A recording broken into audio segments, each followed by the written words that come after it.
அஸ்ஸலாமு அலைக்கும்.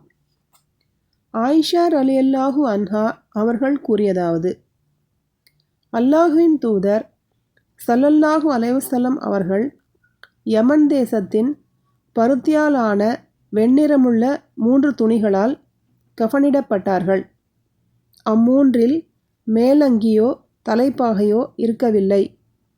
சஹீஹ் புகாரி 1264, அத்தியாயம் 23, ஜனாசாவின் சட்டங்கள்.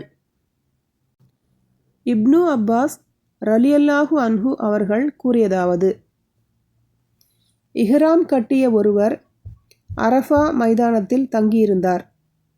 திடீரென அவர் தமது ஊர்தி ஒட்டகத்திலிருந்து கீழே விழுந்துவிட்டார். அது அவரது கழுத்தை முறித்து கொன்றுவிட்டது. அப்போது நபி ஸல்லல்லாஹு அலைஹி வஸல்லம் அவர்கள் அவரது உடலை இலந்தை இலை கலந்த நீரால் நீராட்டி 2 ஆடைகளால் கஃன் அணிவியுங்கள். அவரது உடலுக்கு வாசனை தூள் போட வேண்டாம். அவரது தலையை மறைக்கவும் வேண்டாம்.